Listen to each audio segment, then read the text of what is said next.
Assalamualaikum warahmatullahi wabarakatuh. Waalaikumsalam warahmatullahi wabarakatuh. Bismillahirrahmanirrahim. Alhamdulillahi rabbil alamin. Wassalatu wassalamu ala asyrafil mursalin wa ala alihi wa ashabihi al-mujahidin at-tahirin, amma ba'd. Saudara-saudara kaum muslimin rahimakumullah, sebagai kelanjutan dari pembicaraan kita tentang serial para nabi, maka pada pertemuan kali ini kita akan membicarakan riwayat tentang Nabi Sulaiman alaihi salam dan Ratu Balqis.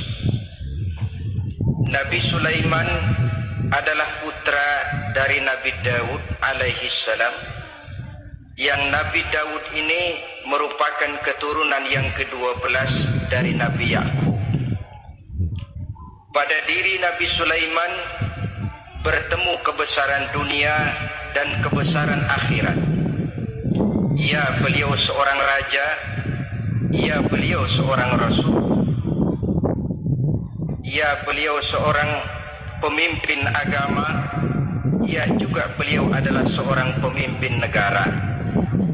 Alangkah idealnya memang jikalau ulama menjadi umaro, atau jikalau umaro adalah seorang ulama. Dengan posisinya sebagai ulama, maka nilai kepemimpinannya terpelihara dari segala macam bentuk penyelewengan. Dan dengan kedudukannya sebagai umaro, dia akan lebih efektif memberikan komando kepada rakyatnya untuk hidup melaksanakan perintah-perintah Allah. Tetapi oleh karena orang yang sekaligus jadi ulama dan umaro termasuk jenis makhluk langka, maka agama hanya akan memberikan pesan agar yang bernama ulama dan umaro saling bekerja sama untuk kemaslahatan dan kemanfaatan rakyat. Ulama adalah ulama, umaro adalah umaro. Jikalau keduanya bisa berjalan dan berdampingan dengan baik, rakyat akan jadi nikmat. Tapi kalau keduanya centang perenang, tentu rakyat akan jadi kiamat adanya. Ma'asyiral muslimin rahimakumullah. Mengapa figur Nabi Sulaiman adalah figur yang bertumbuh kebesaran dunia dan akhirat? Kita lihat dari sejarah bahwa Allah memberikan mukjizat kepada para rasulnya biasanya sesuai dengan kecenderungan umat yang dihadapi pada waktu itu. Umat yang dihadapi Nabi Musa alaihi salam adalah umat yang senang kepada kegagahan, suka kepada bentuk badan yang kuat.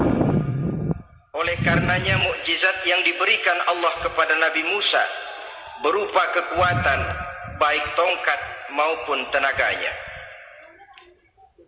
Sebaliknya, umat di zaman Nabi Isa alaihi salam cenderung berbangga dengan kemahirannya di bidang ilmu kedokteran dan ketabiban. Maka mukjizat yang diberikan Allah kepada Nabi Isa adalah mukjizat yang bisa mengatasi semua itu, sehingga Nabi Isa dengan izin Allah bisa menyembuhkan orang yang kena penyakit kusta, belang, bahkan sampai bisa menghidupkan orang mati dengan izin Allah. Di zaman Nabi Muhammad sallallahu alaihi wasallam, kecenderungan umat kepada kemampuan bersyair, sehingga ketika itu yang dihargai adalah ujung tombak dan ujung pena. Ujung tombak dalam arti pahlawan perang, dan ujung pena dalam arti seniman dan penyair. Maka di antara mukjizat terbesar yang diberikan kepada Nabi adalah Al-Quranul Karim, yang keindahan gaya bahasanya tidak seorang penyair pun sanggup menandinginya. Di zaman Nabi Sulaiman alaihi salam, kebesaran dan kemegahan dunia, kekuatan dan kejayaan menjadi ukuran.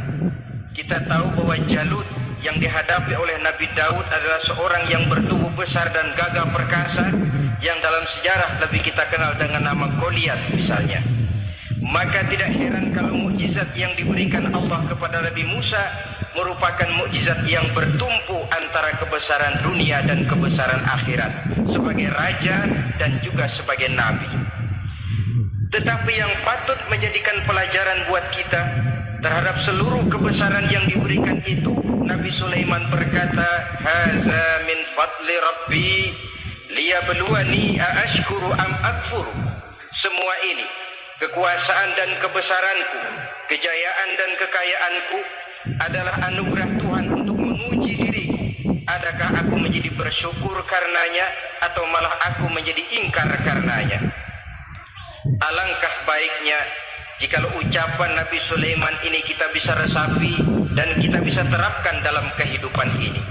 Seorang pedagang yang berhasil berkatalah seperti perkataan Nabi Sulaiman. Seorang pejabat dengan kedudukan tinggi berkatalah seperti perkataannya Nabi Sulaiman. Seorang ulama dengan posisi sebagai pemimpin yang non formal berkatalah seperti perkataan Nabi Sulaiman. Seluruhnya berkata, "Haza min fadli Rabbi." Seluruhnya ini adalah karunia Allah untuk menguji diriku, adakah aku bersyukur atau aku menjadi ingkar karenanya. Inilah sekelumit tentang kebesaran Nabi Sulaiman alaihi salam. Pada usia 13 tahun, beliau sudah mewarisi kerajaan ayahnya Nabi Daud dengan meninggalnya Nabi Daud alaihi salam.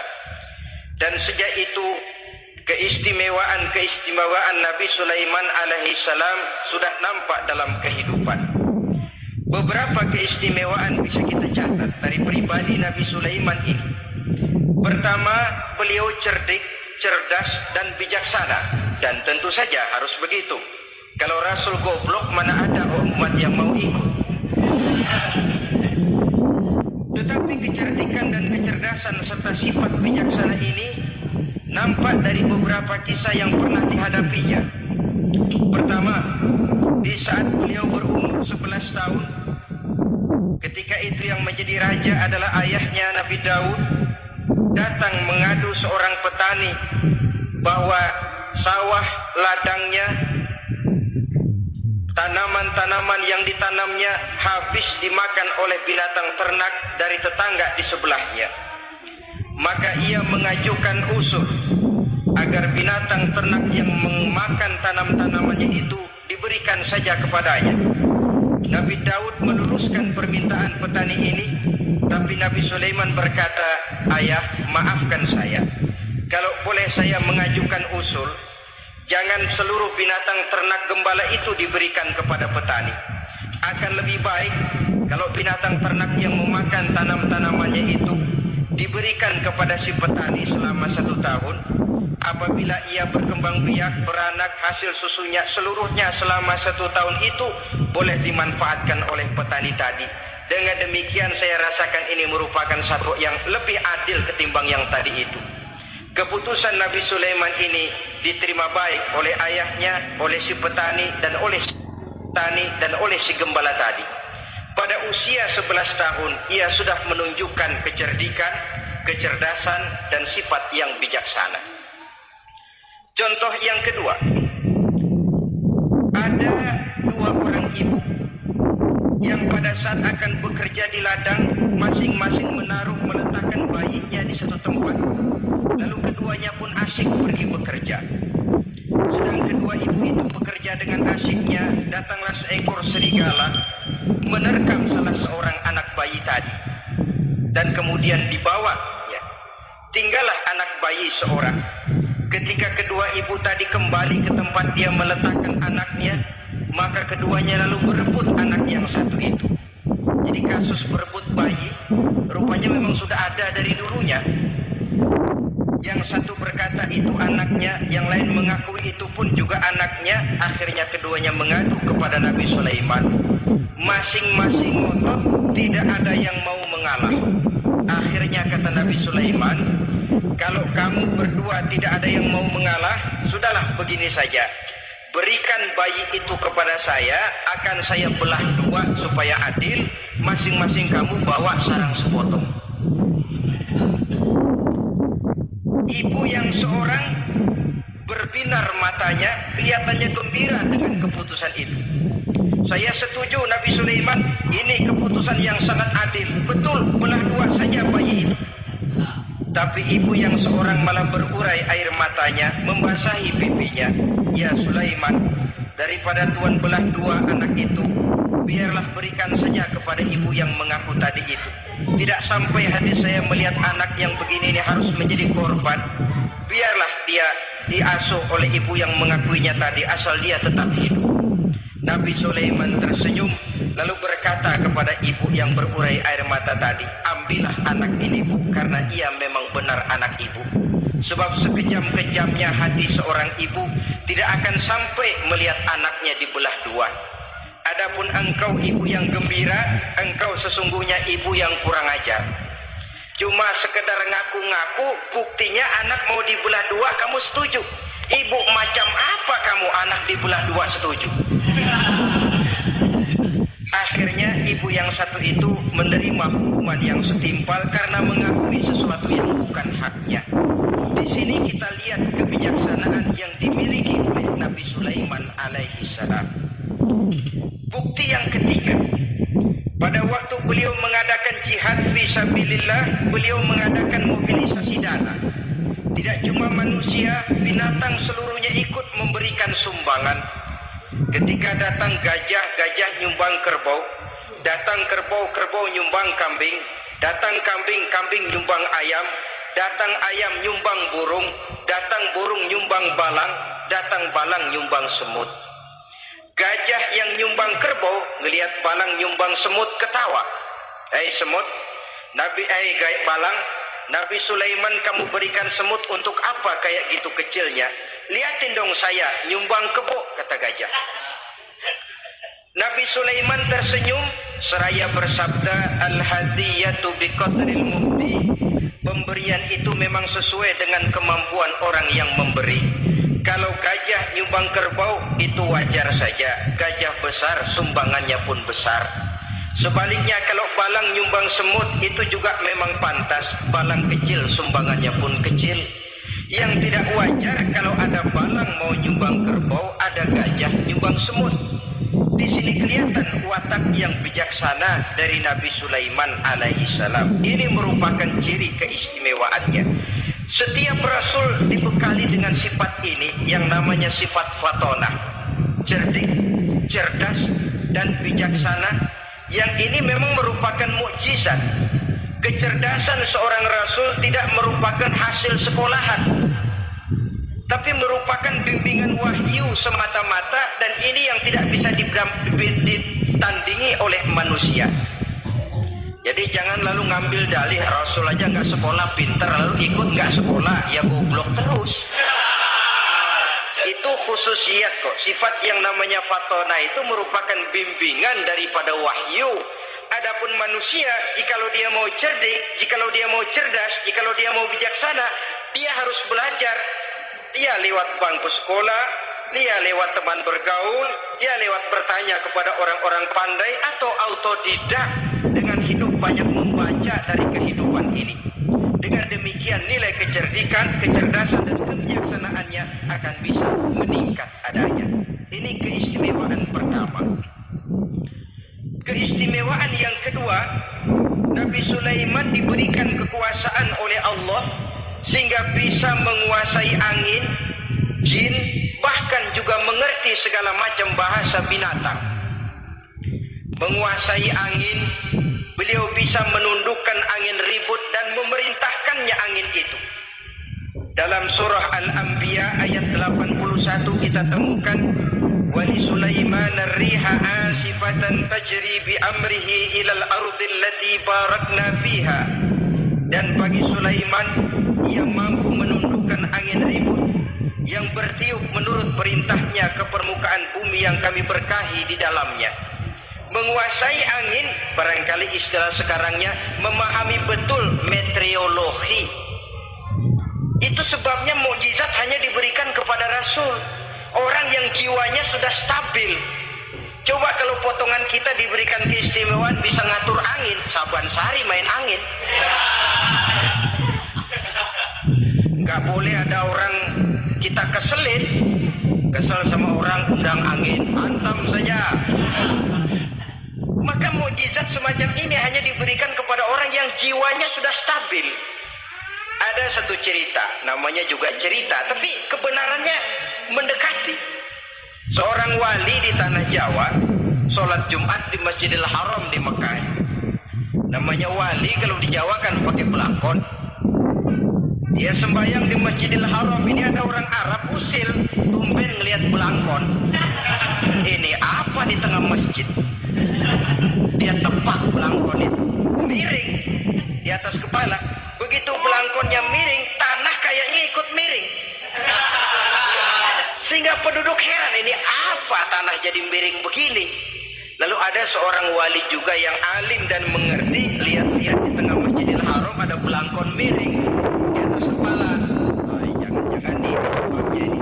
Dia samperin, dia dananin lagi tuh belangkon rata, tanah kelihatannya kayak rata lagi. Keistimewaan seperti ini pun hanya diberikan kepada orang yang jiwanya memang sudah stabil. Coba kayak kita diberikan keistimewaan kayak begitu, main belangkon melulu. Saudara-saudara kaum muslimin rahimakumullah, juga bisa menguasai jin, memerintahkan jin, dan juga mengerti segala macam bahasa binatang. Kita bisa lihat dalam surah As-Saba ayat 12 misalnya. Demikian juga tentang mengerti bahasa binatang. Pada satu hari Nabi Sulaiman dan bala tentaranya lewat di satu lembah. Lembah itu kebetulan lembah semut. Ketika mereka lewat di lembah itu, Raja Semut lihat dari kejauhan, dia pidato kepada rakyatnya para semut itu. Apa katanya? Ya ayyuhan namlu dukhulu masakinakum la yahtimannakum Sulaiman wa junuduh wa hum la yashurun. Jadi ini Raja Semut melihat Nabi Sulaiman datang bersama seluruh bala tentaranya, dia pidato kepada rakyatnya. Saudara-saudaraku rakyat semut, di mana saja suara saya bisa didengar. Berarti lembah itu kebetulan lembah semut. Ketika mereka lewat di lembah itu, Raja Semut lihat dari kejauhan, dia pidato kepada rakyatnya para semut itu. Apa katanya? Ya ayyuhan namlu dukhulu masakinakum la yahtimannakum Sulaiman wa junuduh wahum la yash'urun. Jadi ini Raja Semut melihat Nabi Sulaiman datang bersama seluruh bala tentaranya, dia pidato kepada rakyatnya. Saudara-saudaraku rakyat semut, di mana saja suara saya bisa didengar. Perhatian, perhatian. Ini Nabi Sulaiman mau lewat dengan seluruh bala tentaranya. Kamu semua supaya masuk ke dalam lubang kamu masing-masing.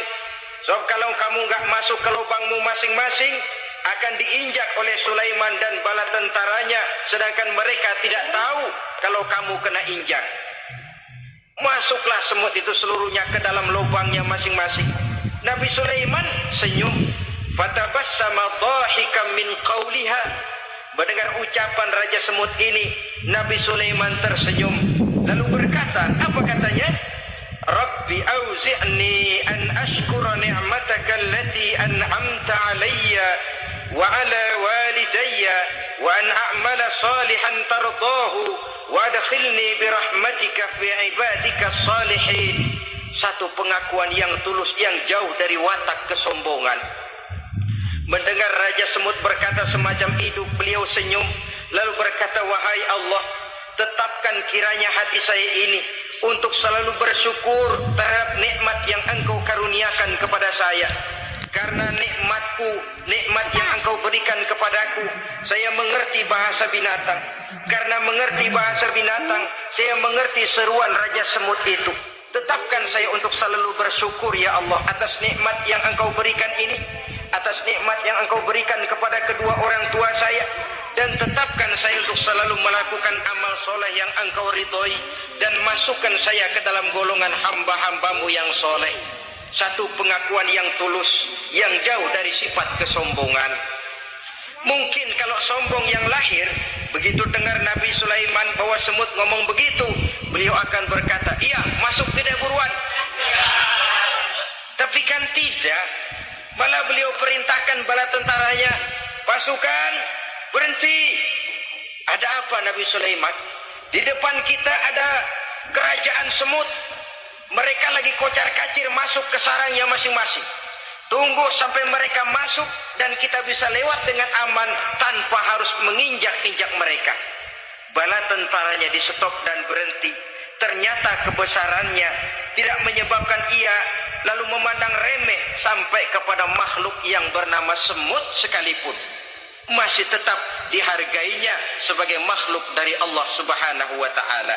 Sesuatu yang perlu menjadi contoh kita semua. Sebab orang bilang kadang kacang sering lupa akan kulitnya. Kadang posisi kita yang tinggi menyebabkan kita lupa dari mana kita berasal. Kadang harta yang kita miliki menyebabkan kita lengah dari mana kita datang. Akhirnya yang timbul adalah sifat sombong dan angkuh. Ibarat kata orang, kacang lupa dengan lanjarannya. Ma'asyiral muslimin rahimakumullah.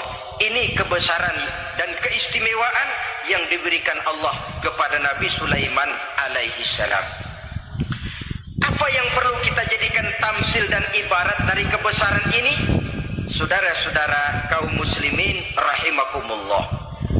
Keadilan sebagai umara yang berpadu dengan kebijaksanaan sebagai ulama.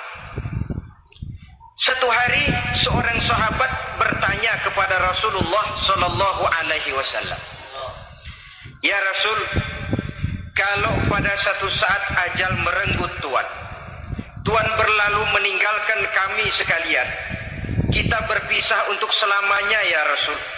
Dalam kondisi semacam itu, azahrul ardi khairul lana ambatniha. Mana yang lebih baik ya Rasul buat kami kalau sudah ditinggalkan oleh Tuhan? Permukaan bumi atau perut bumi yang lebih baik?" Ini pertanyaan dengan bahasa kinayah. Permukaan bumi maksudnya hidup. Perut bumi maksudnya mati. Orang kalau sudah masuk ke perut bumi kan habis. "Ya Rasul, kalau engkau sudah tidak ada meninggalkan kami semua, mana yang lebih baik buat kami, hidup atau mati?" Bukan main pertanyaan ini. Di satu sisi menggambarkan cintanya sahabat kepada Nabi, sehingga kalau tidak bisa mati bersamaan, biarlah mati beriring saja. Di lain pihak juga mencerminkan bingungnya sahabat kalau sudah ditinggalkan oleh Rasul. Atas pertanyaan ini apa jawab Rasul? "Kamu nggak usah khawatir. Walaupun aku sudah tidak ada, kembali ke hadratullah azza wa jalla, meninggalkan kamu semua, kamu tidak usah bingung. Dengan syarat, idza kana umaraukum khiyarukum wa amrukum syura bainakum wa aghniyaukum askhiyaukum fa zahrul ardi khairul lakum min batniha." Kalau saja para umara, kalau saja pemimpin-pemimpin kamu adalah orang-orang yang terbaik di antara kamu, dan seluruh persoalan yang kamu hadapi dapat kamu musyawarahkan dengan baik, lalu orang-orang kaya di antaramu adalah orang-orang yang dermawan, ketika itu walaupun aku sudah tidak ada, hidup lebih baik daripada mati. Permukaan bumi lebih baik daripada perut bumi. Dengan catatan tiga tadi. Pemimpinmu orang yang terbaik di antara kamu.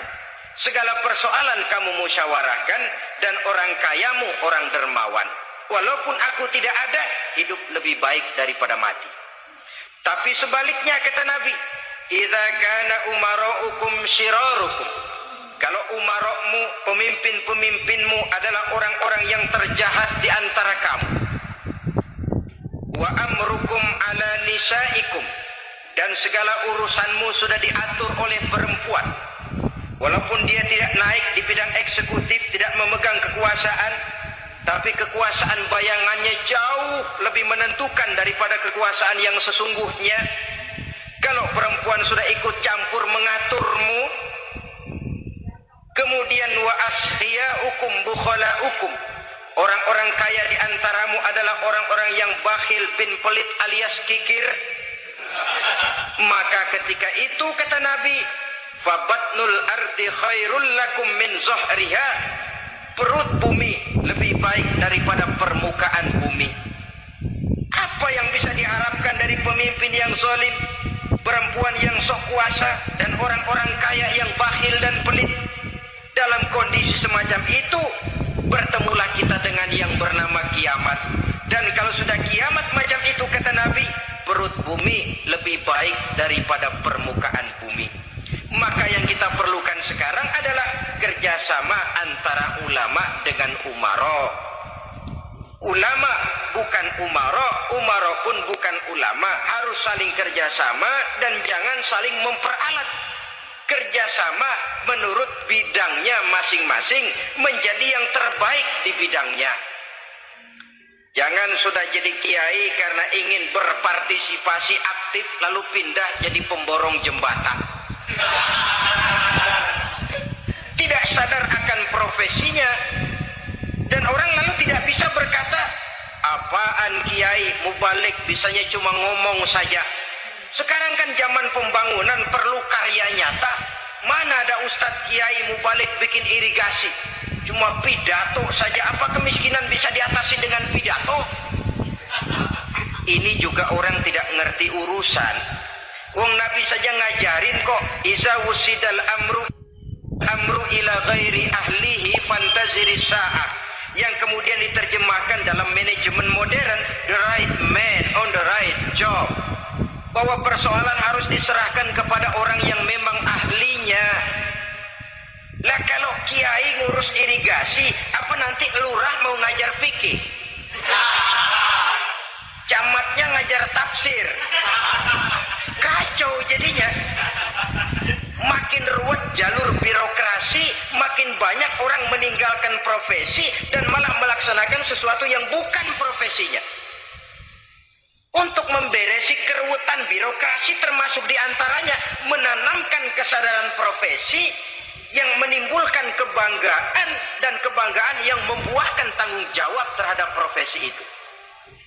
Sebab orang kalau sudah bekerja menurut profesinya, walaupun tidak kaya tapi hidupnya tenang. Kenapa? Karena panggilan jiwanya. Seorang kiai yang diajak ngobek, walaupun objeknya gol puluhan juta, kaya belum tentu tenang, karena saya yakin bukan ke sana panggilan jiwanya. Ma'asyiral muslimin rahimakumullah. Itulah sebabnya kerjasama, ulama membangun lingkungannya, ulama membangun manusianya, umarok membangun lingkungannya, sehingga terciptalah wujud daripada pembangunan manusia seutuhnya, ya zahirnya, ya batinnya. Seluruh kita berpartisipasi, hanya bidangnya saja yang berbeda-beda. Jangan yang satu merasa lebih berjasa dari yang lain, jangan yang satu merasa lebih penting dari yang lain. Seluruh kita penting, seluruh kita berjasa, cuma bidang kita saja yang berbeda-beda. Inilah bahasa Quran, kullun ya'mal ala syakilati. Setiap orang bekerja menurut profesinya masing-masing. Ma'asyiral muslimin rahimakumullah. Kita kembali kepada riwayat Nabi Sulaiman alaihi salam.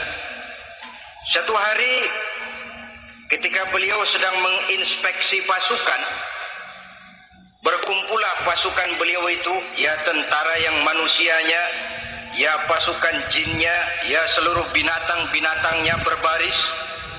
Beliau selaku inspektur upacara mengadakan inspeksi pasukan. Dari sekian pasukan-pasukan yang diperiksanya pada waktu itu, Nabi Sulaiman melihat tidak terdapat burung hudhud. Beliau bertanya-tanya, "Ma liya aral hudhuda am kana minal ghaibin?" Kemana burung hudhud? Orang lain pada kumpul, dia sendiri tidak ada. Awas kalau dia datang, kalau dia tidak bisa memberikan alasan yang tepat kemana dia, akan saya berikan sanksi dan hukuman. Ini namanya pemimpin yang bertanggung jawab toh. Seorang pun dari yang dipimpinnya tidak ada, menjadi pertanyaan. Tidak lama kemudian datang burung hudhud.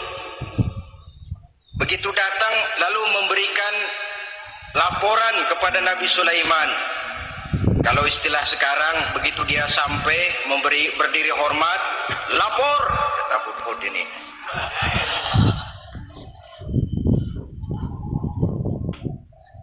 Bagaimana Hudhud? Maaf Tuan Raja, saya terlambat. Iya, kenapa terlambat? Patroli Tuan Raja. Kemana saja kamu patroli? Keliling. Lalu apa hasilnya? Inni wajadtu mar'atan tamlikuhum wa utiyat min kulli syai'in wa laha arsun azim. Saya baru patroli ke satu negara yang bernama Sabah, Tuan Raja. Sabah, saudara tahu Sabah? Di mana itu? Dekat ibu kota Yaman sekarang. Di sana Tuan Raja, kata Hudhud ini, wajadtu mar'atan tamlikuhum, yang jadi raja perempuan. Kalau Tuan Raja besar, Tuan orang laki. Ayah Tuan Raja besar, Nabi Daud, laki. Ini mah model Tuan Raja. Orangnya rajanya raja besar tapi perempuan. Tumben saya ngelihat ada raja perempuan, kerajaannya begitu besar. Begitu. Iya. Lalu dia jadi raja bagaimana? Dia mewarisi kerajaan ayahnya, Sri Baginda Raja Sarahil. Ketika ayahnya wafat, dia naik. Walaha arsun azim, singgasananya besar, bagus, antik Tuan Raja. Terus bagaimana lagi? Wajadtuha wa qaumaha yasjuduna lisyamsi min dunillah. Yang jadi pikiran saya Tuan Raja, dengan kekuasaan yang besar, mereka itu seluruhnya, seluruh bala tentaranya dan kaumnya, yasjuduna lisyamsi, mereka menyembah matahari, bukan menyembah Allah. Mendengar ini Nabi Sulaiman tergerak hatinya. Waktu mendengar rajanya perempuan, kekuasaannya besar, belum tergerak. Tapi ketika sampai kepada yasjuduna lisyamsi, mereka sujud kepada matahari, di situ pribadi seorang rasulnya tergerak. Siapa nama ratu itu? Namanya Ratu Balkis Tuan Raja. Begini Hudhud, laporan kamu saya terima. Alasan kamu datang terlambat bisa dipertanggungjawabkan.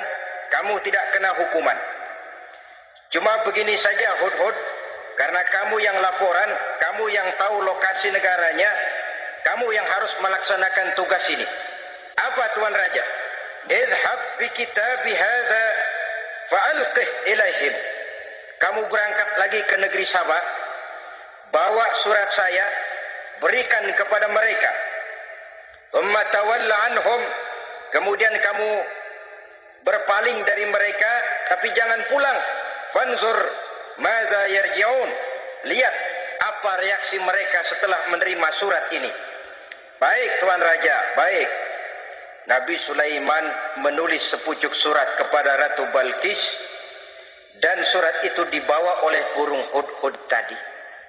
Terbanglah si burung Hudhud ini ke negeri Sabah, masuk ke istana Ratu Balkis, dan surat itu jatuh di kamar Ratu Balkis.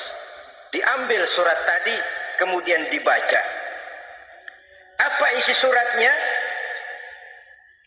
Innahu min Sulaiman wa innahu bismillahirrahmanirrahim alla ta'lu alayya wa'tuni muslimin.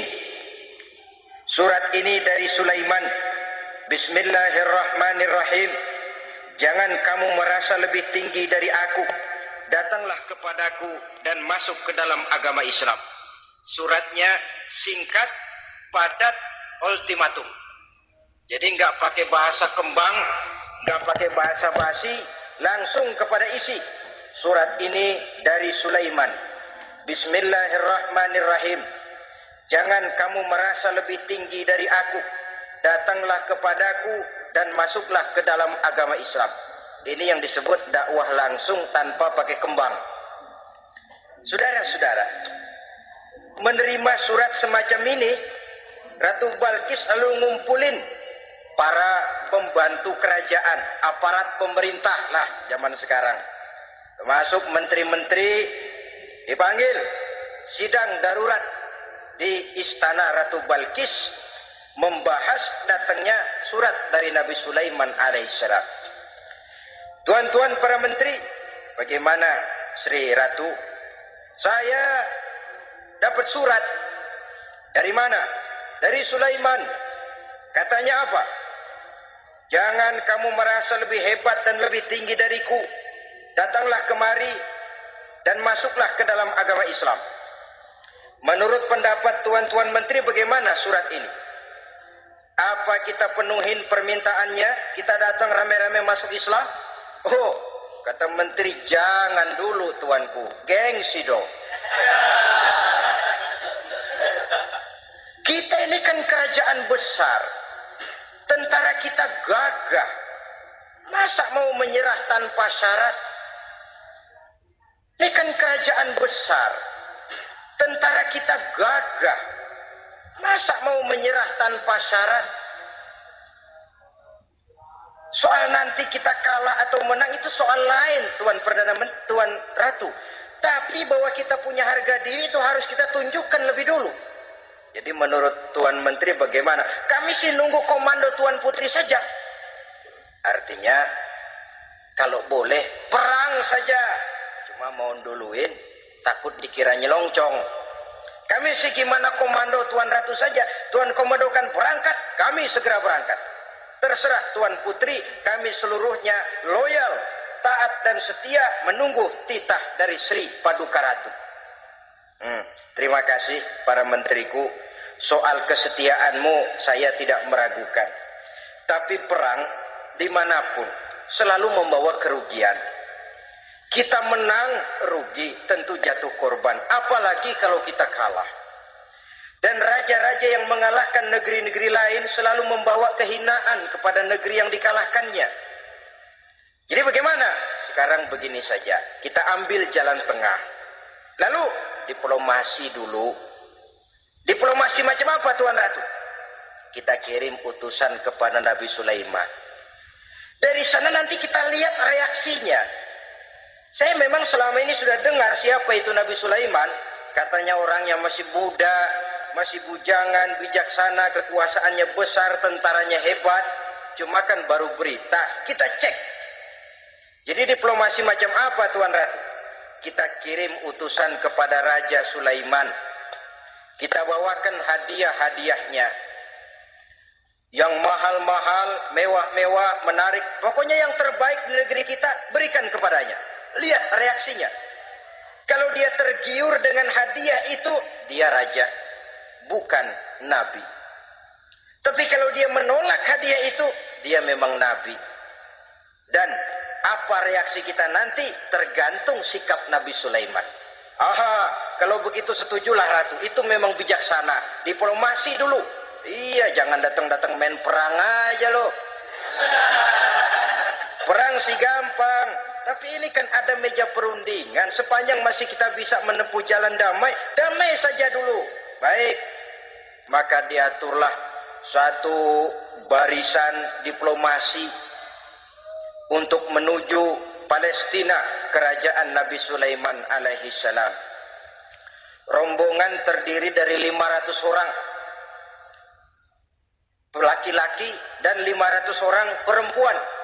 Yang laki ganteng, yang perempuan cantik. Yang laki dikendarai dengan kuda-kuda pilihan dan yang perempuan dikendarai dengan keledai-keledai pilihan.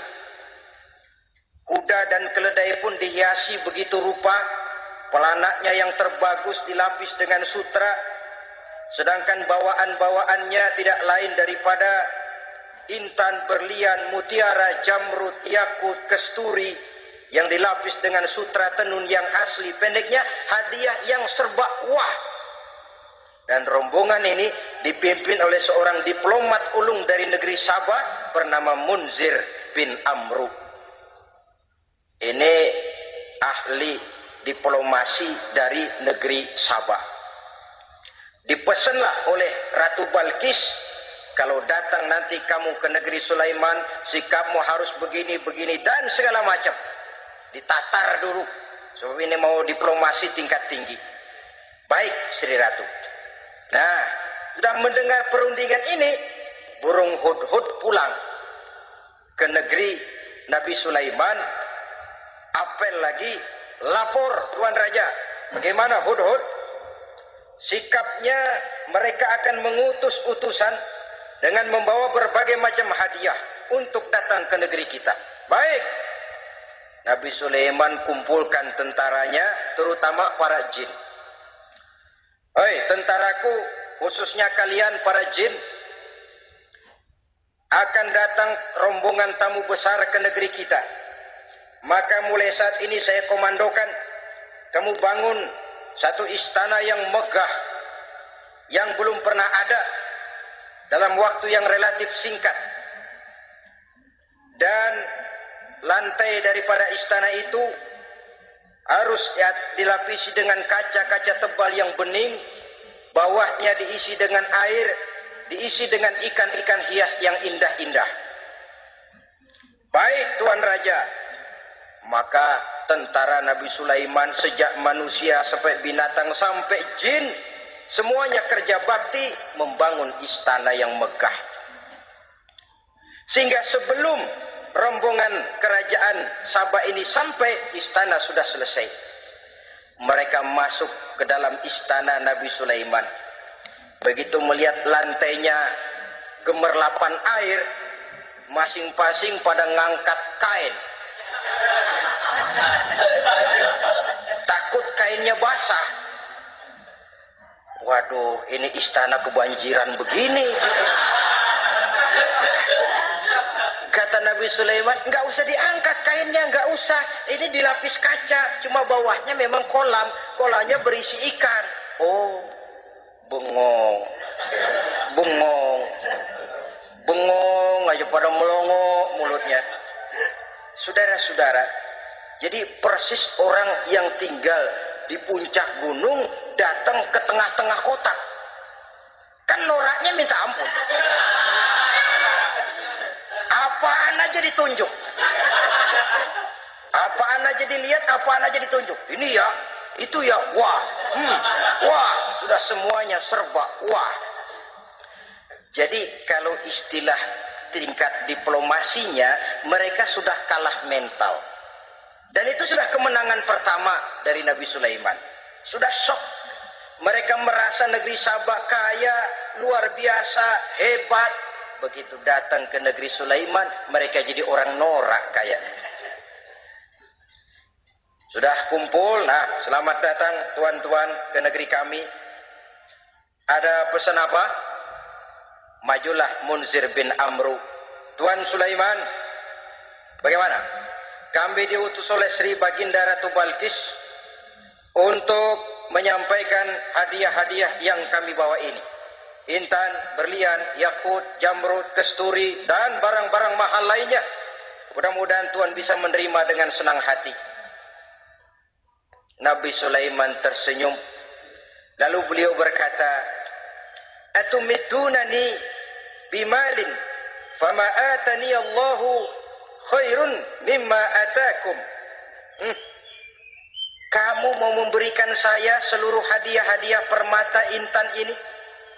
Padahal apa yang telah diberikan Allah kepada saya jauh lebih baik dari apa yang telah diberikannya kepadamu. Kamu merasa bahwa saya kekurangan semua ini? Ketahuilah tuan-tuan, saya punya lebih banyak dari apa yang tuan-tuan berikan sekarang ini. Irja' ilaihim, bawa pulang kembali seluruh hadiah ini. Sampaikan salam saya kepada ratumu, Ratu Balkis. Falanatiyannahum bijunudin la qibala lahum biha. Kalau mereka tetap tidak mau datang menyatakan keislaman, kami yang akan datang ke sana dengan seluruh bala tentara kami yang mereka pasti tidak akan sanggup menghadapinya. Saudara bisa baca dalam surah An-Naml ayat 36. Saudara hadirin ma'asyiral muslimin rahimakumullah. Kalau orang sudah silau dengan yang namanya upeti, hadiah, harta, secara mental dia sudah jatuh. Andai kata ketika itu Nabi Sulaiman menerima seluruh hadiah tadi, maka misi kerasulannya tidak akan jalan. Wibawanya hancur dan dia tidak akan sanggup lagi mendakwahkan Ratu Balkis untuk masuk ke dalam agama Islam. Dia akan jadi cemoohan di negeri Sabah. Sulaiman ngomong aja dikasih hadiah telap. Nah, ternyata ada yang lebih mahal dari harta, ada yang lebih mahal dari intan dan mutiara, ada yang lebih mahal dari pangkat dan kedudukan. Apa dia? Harga diri. Dan itu yang langka sekarang ini. Lebih baik jalan kaki tapi kita bebas mendongakkan kepala kemanapun kita mau, daripada naik mobil empuk tapi mata nunduk saja nggak berani lihat ke atas. Kehilangan harga diri. Ulama yang kehilangan harga diri akan menyelewengkan ayat. Pejabat yang kehilangan harga diri akan melakukan segala macam penyelewengan dan lain sebagainya. Harga diri sesuatu yang mahal. Terutama di kota-kota besar, kota-kota yang menyandang gelar metropolitan, biasanya harga diri ini sudah tidak dihiraukan orang lagi. Cuma untuk uang yang relatif kecil, cuma untuk kedudukan yang temporer, orang tidak segan-segan mengorbankan sesuatu yang paling mahal yang bernama harga diri. Akhirnya suap merajalela, sogok menjadi-jadi, semir pun menjamur. Bahkan malah kadang-kadang jadi target. Sehingga ada pernah berita jabatan wakil gubernur katanya dikomersilkan. Siapa yang bisa memberikan sekian puluh juta dia akan naik. Ini kalau sudah begini, ya salam. Orang itu kalau memperoleh satu jabatan karena mengeluarkan banyak uang, percayalah saudara, begitu dia naik ke jabatan itu, langkah pertama yang dia lakukan, bagaimana supaya uangnya bisa kembali. Bukan bagaimana bekerja sebaik-baiknya, bukan bagaimana mensejahterakan rakyat sebaik-baiknya. Karena dia merasa naik jabatan banyak mengeluarkan uang, setelah dia naik, gimana supaya pulang modal dulu. Lebihnya kalau ada, baru bekerja buat rakyat, itu pun kalau nggak keburu pensiun. Kadang-kadang malah lebih celaka lagi, kalau sudah mau pensiun baru bikin pemutihan. Wah, saya baru rajin etikaf di masjid, pergi haji. Kenapa? Udah pensiun. Tapi waktu masih aktif, tanda tangan masih laku, nota masih dihargai, kata belece masih berwibawa, lupa berbuat untuk hari depan dirinya sendiri, yaitu akhiratnya, konon lagi untuk umat dan agamanya. Jadi untuk mengabdi, berbuat baik kepada umat, berkhidmat kepada agama, iktikaf di masjid, tuan-tuan, tak usahlah nunggu sampai pensiun. Manfaatkan posisi yang tuan-tuan punya sekarang ini untuk beribadah dengan sebaik-baiknya. Itu pun masih bersyukur, masih bisa mengadakan pemutihan daripada tidak sama sekali. Cuma alangkah akan lebih efektifnya lagi kalau itu diawali pada saat kita masih mempunyai posisi kunci. Ini reaksi Sulaiman, saudara-saudara. Diberikan hadiah yang mahal, atau mitunani bimalid. Kamu mau nyogok saya dengan hadiah ini? Yang diberikan Allah lebih hebat dari yang kau bawa sekarang ini. Apa yang saya cari? Oleh Allah saya telah diberikan sesuatu yang lebih besar dari yang kau bawa. Sudah, bawa pulang saja. Sampaikan salam kepada ratumu. Kalau dia tetap ngotot tidak mau kemari, saya yang akan datang ke sana dengan seluruh bala tentara yang saya yakin sampean akan kewalahan ngadepinnya. Pulang, sampaikan salam saya, bawa seluruh hartamu. Diplomasi tahap pertama menang total. Utusan Raja Sabah sudah kalah mental, kalah juga fisik. Pulanglah mereka dengan membawa kembali seluruh hadiah yang mereka ingin sampaikan tadi. Bisa dibayangkan mentalnya itu, ya. Sama juga kita sudah punya niat ingin memberikan, menyogok seseorang, Tahu-tahu yang mau disogok nggak nerima, pulang kayaknya muka kan belipet. Sulit ketemu orang. Jadi perasaan kita orang pada ngetawain aja. Padahal orang mah nggak tahu persoalannya. Itu sikap mental sendiri itu. Jadi memang saudara-saudara ini berkaitan. Walaupun yang mau nyogok banyak, kalau yang disogok nggak mau, nggak jadi. Walaupun ada yang minta disogok, kalau yang mau nyogok nggak ada, juga nggak nyetel. Nah ini nyetel, yang mau nyogok banyak, yang disogok pun ada. Jadilah perbuatan itu. Ma'asyiral muslimin rahimakumullah. Sampai mereka di kerajaan Sabah, mereka ceritakan itu, Ratu Balkis bengong. Ternyata yang saya dengar selama ini memang benar rupanya. Sulaiman bukan cuma raja, tapi juga rasul. Bukan cuma pemimpin negara, tapi juga pemimpin agama. Lalu bagaimana, Sri Ratu? Biarlah saya pikir-pikir dulu. Pikir. Bagaimana ya? Sudahlah, begini saja. Kita sekarang berangkat ke negeri Nabi Sulaiman. Saya yang akan langsung memimpin rombongan. Ada dua tujuan Ratu Balkis sebenarnya. Tujuan pertama ingin melihat dengan mata kepala sendiri kebesaran Sulaiman yang selama ini dia cuma dengar beritanya saja. Yang kedua, ada udang di balik batu. Kalau setelah Nabi Sulaiman nanti melihat kecantikan Ratu Balkis ini, dia bisa fly. Nah, istilah anak sekarang, dia bisa fly. Nah, siapa tahu kan, karena kecantikannya Nabi Sulaiman lalu jatuh hati, dan Dewi Amor pun bicara. Nanti bila mata bertemu mata, bibir ikut senyum, hati berdetak, maka terjadilah magnet-magnet saling bersentuhan, percintaan tingkat tinggi. Kan lumayan dapat suami, dapat pacar seorang raja besar. Jadi dengan harapan ini berangkatlah langsung memimpin rombongan. Ada dua tujuan Ratu Balkis sebenarnya. Tujuan pertama ingin melihat dengan mata kepala sendiri kebesaran Sulaiman yang selama ini dia cuma dengar beritanya saja. Yang kedua, ada udang di balik batu. Kalau setelah Nabi Sulaiman nanti melihat kecantikan Ratu Balkis ini, dia bisa fly. Nah, istilah anak sekarang, dia bisa fly.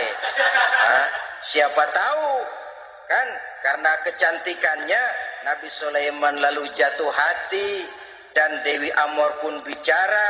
Nanti bila mata bertemu mata, bibir ikut senyum, hati berdetak, maka terjadilah magnet-magnet saling bersentuhan, percintaan tingkat tinggi. Kan lumayan dapat suami, dapat pacar seorang raja besar. Jadi dengan harapan ini berangkatlah Ratu Balkis ke negeri Nabi Sulaiman. Hud lapor lagi. Lapor. Gimana Hud? Ini Ratu Balkis yang mimpin sekarang. Baik, kita siap-siap. Begini saja, kata Nabi Sulaiman. Siapa yang bisa bawa singgasana Ratu Balkis ke sini? Jin Ifrit tampil. Saya. Berapa lama kamu perlukan untuk membawa singgasana Ratu Balkis kemari? Sebelum Tuan bangun dari tempat duduk, itu singgasana sudah bisa sampai kemari, Tuan Raja. Bagus. Ada yang bisa lebih cepat? Saya, kata seorang ulama. Berapa lama? Sebelum Tuan kedip. Asal Tuan kedip, Tuan melek lagi, singgasana sudah sampai di sini. Baik, kerjakan. Dalam waktu sekejap itu singgasana Ratu Balkis sudah sampai di istana Nabi Sulaiman. Pasang di sini, biar dia duduki nanti, rubah sedikit biar dia nggak kenalin. Dirombak sedemikian rupa. Masuk Ratu Balkis ke istana Nabi Sulaiman. Terjadilah kemudian di perundingan semacam tingkat tinggi antara raja dengan raja. Bagaimana Tuan Ratu Balkis? Iya, Tuan Sulaiman. Iya, bagaimana? Saya kagum dengan kebesaran Tuan. Bukan kebesaran saya. Seluruhnya ini adalah karunia Allah kepada saya. Saya dengar tuan-tuan menyembah matahari, padahal matahari tidak pernah memberikan apa yang Tuhan kehendaki. Matahari tidak pernah menciptakan Tuhan. Adalah lebih baik Tuhan menyembah yang menciptakan matahari daripada menyembah matahari itu sendiri. Nabi Sulaiman, bagaimana kalau kita mengadakan ya sambil berunding, sambil lobbying istilah sekarang. Baik, lobbying pun jadi. Berjalanlah meninjau seluruh pelosok istana Nabi Sulaiman alaihissalam. Seperti halnya bala tentaranya, Ratu Balkis juga sampai di lantai kaca, angkat kain. Kata Nabi Sulaiman, jangan diangkat tuh kain. Ini bukan air, istana kaca. Bukan main kebesaran kamu. Melihat begitu kebesaran Nabi Sulaiman, Ratu Balkis yang niatnya sementara mau melontarkan diplomasi asmara, lupa. Lalu apa katanya? Rabbi inni zolamtu nafsi. Ya Allah, selama ini saya benar-benar telah zalim kepada diri saya. Begitu banyak nikmat yang Engkau berikan kepada saya. Saya jadi ratu dengan kekuasaan yang besar, mewarisi kebesaran ayah, dengan kerajaan dan bala tentara yang gagah perkasa. Bukan saya bersyukur kepadamu, malah saya menyembah matahari. Inni zalamtu nafsi. Sungguh saya telah zalim kepada diri saya. Maka mulai sejak saat ini, aslamtu ma'a Sulaiman lillahi rabbil alamin. Mulai sejak saat ini ya Allah, saya nyatakan diri, saya masuk Islam, bertuhankan Allah Rabbul Alamin. Saya tunduk kepada Nabi Sulaiman alaihi salam. Masuk Islam sebelum diplomasi asmaranya melayang, saudara-saudara. Sudah masuk Islam? Sudah. Nah, Ratu Balkis sekarang bagaimana? Ya Nabi Sulaiman, kalau saya masuk Islam, apakah kerajaan saya akan tunduk dan diatur oleh kerajaan Tuhan? Tidak. Kamu persilakan pulang ke kerajaanmu. Atur negerimu menurut cara yang kamu mau, asal sesuai dengan perintah Allah. Saya bukan penjajah. Saya cuma mengajak kamu ke dalam Islam. Saya tidak ingin meluaskan wilayah saya. Asal kamu sudah masuk Islam, tugas sudah saya jalankan. Perkara kerajaanmu, kau pulang, kau atur dan kau tetap jadi raja. Jangan merasa kalau sudah masuk Islam lalu kerajaanmu saya caplok. Islam bukan penjajah, Ratu Balkis. Baiklah Nabi Sulaiman, saya tahu. Tapi untuk melanggengkan kerjasama antara kerajaan Sabak dengan kerajaan Tuhan, caranya bagaimana? Mulain ngojok-ngojok. Dia nggak bilang lu demen aja deh sama gue. Enggak.